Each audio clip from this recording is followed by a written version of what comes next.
ঢিঙৰ বেচামাৰীলৈ গৌৰৱ কঢ়িয়াই আনিলে শ্বৰিফুল ইছলামে। নগাঁও জিলাৰ ঢিঙৰ বেচামাৰীলৈ গৌৰৱ কঢ়িয়াই আনিলে শ্বৰিফুল ইছলামে। সুদূৰ বাংলাদেশৰ ৰাজধানী ঢাকা চহৰৰ চাহাবুদ্দিন মেডিকেল কলেজৰ পৰা চিকিৎসা বিজ্ঞানৰ স্নাতক পৰীক্ষাত সুখ্যাতিৰে উত্তীৰ্ণ হৈ বেচামাৰীলৈ গৌৰৱ কঢ়িয়াই আনিলে শ্বৰিফুল ইছলামে। জানিব পৰা মতে বেচামাৰী গাঁও পঞ্চায়তৰ প্ৰাক্তন সভানেত্ৰী হাফিজুন নেহা আৰু ২ নং শালমাৰামৰী LP স্কুলৰ শিক্ষক হাফিজুল ইছলামৰ একমাত্ৰ পুত্ৰ শ্বৰিফুল ইছলামে যোৱা 19 জানুৱাৰীত ঘোষিত হোৱা চিকিৎসা বিজ্ঞানৰ ৰাষ্ট্ৰীয় পৰীক্ষা বৰ্ডৰ অন্তৰ্গত বিদেশী চিকিৎসা বিজ্ঞানৰ স্নাতক পৰীক্ষাটো সুখ্যাতিৰে উত্তীৰ্ণ হৈ অঞ্চলটোলৈ গৌৰৱ কঢ়িয়াই আনিলে। মোৰ শিক্ষা জীৱনটো আৰম্ভ হৈছে স্কুলীয়া শিক্ষাটো চৰকাৰী LP স্কুলৰ পৰা আৰম্ভ হৈছে। পিছত মই Bechamari doctor A B Siddique জাতীয় বিদ্যালয়ত 10ম মানলৈকে পঢ়িছোঁ। পিছত মই হায়াৰ ছেকেণ্ডেৰী উত্তীৰ্ণ হৈছোঁ ৰামানুজন জুনিয়ৰ কলেজৰ পৰা। তাৰপিছত মই উচ্চ শিক্ষাৰ কাৰণে গুচি গৈছোঁ ঢাকা বাংলাদেশত, তাত চাহাবুদ্দিন মেডিকেল কলেজ ঢাকা ইউনিভাৰ্চিটিৰ আণ্ডাৰত। তাত মই MBBSত উত্তীৰ্ণ হৈ যোৱা জানুৱাৰী 12 তাৰিখে FMG এক্সাম দিছোঁ ইণ্ডিয়াত। 19 তাৰিখে ৰিজাল্ট ওলাইছে, তাত সফলতাৰে উত্তীৰ্ণ হৈছোঁ। মোৰ ভৱিষ্যত সপোন কি?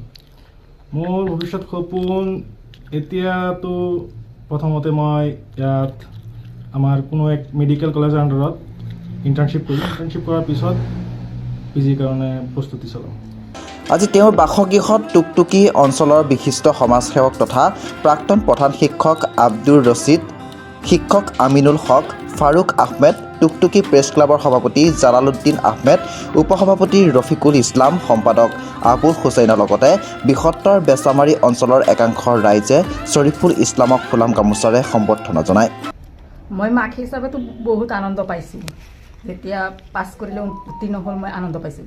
বহুত কষ্টৰ বিনিময়ত আজি মোৰ ল'ৰাটোৱে এইটো উচ্চ শিখৰত উপনীত হ'ব পাৰিছে।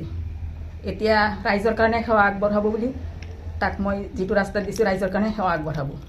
মই তাৰ পৰা এইটোৱে আশা কৰোঁ যাতে ৰাইজে কোনো কষ্ট নাপায়, মানুহৰ পৰা ধোৱা পায়, মই সেইটোৱে কামনা কৰোঁ। এজন সফল মাতৃ হিচাপে অইন যুৱকসকলক কি আহ্বান জনাব? অইন যুৱকসকলৰ এতিয়া তকদিৰটো চবৰে একে নহয়, চবেইতো চেষ্টা কৰে।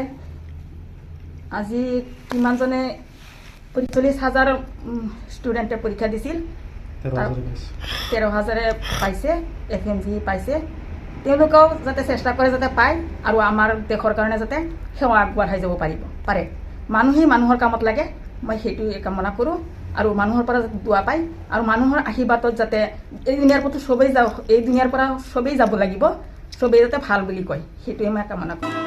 মৈৰাবাৰীৰ পৰা ৰফিকুল ইছলামৰ ৰিপৰ্টাৰ লাইভ অসম। এজন MBBS হৈ ওলাই আহিছে, আপুনি কি ক'ব? আলহামদুলিল্লাহ,